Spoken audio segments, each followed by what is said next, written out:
President Mnangagwa warns observers to be objective. Reveals why govt is failing to address cash shortages.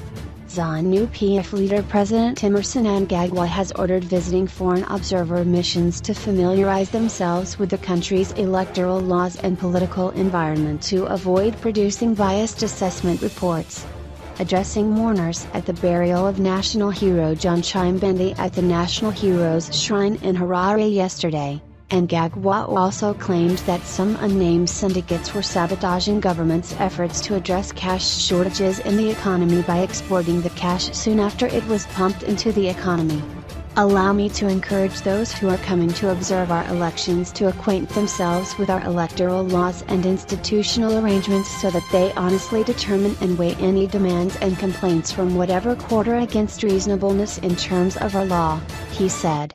Mnangagwa, who is desperately seeking to legitimize his rule after using the military to oust former President Robert Mugabe from power last November, has opened the doors for several foreign observer missions including those from Western countries to monitor elections scheduled for July 30th.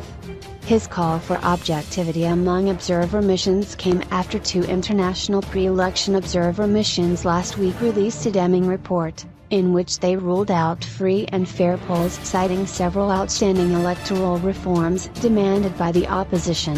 Mnangagwa, however, said Zimbabwe was in a new era characterized by democracy and the holding of free and fair elections, although the opposition and some diplomats have accused him of making empty promises.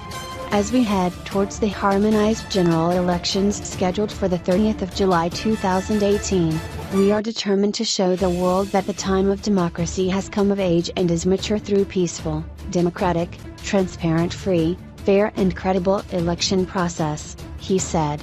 The MDC Alliance last week held a protest march in Harare as part of efforts to pressure government and the Zimbabwe Electoral Commission to implement a raft of reforms including transparency in the printing and storage of ballot material, demilitarization of the electoral management body and equal access to public media. Mnangagwa also pleaded with local banks to reduce their charges to encourage depositors to use the formal banking system. We urge all stakeholders to ensure that the transacting public is not punished through excessive charges for the use of plastic money and electronic transactions. My government is prepared to deal with corruption in the financial sector, he said.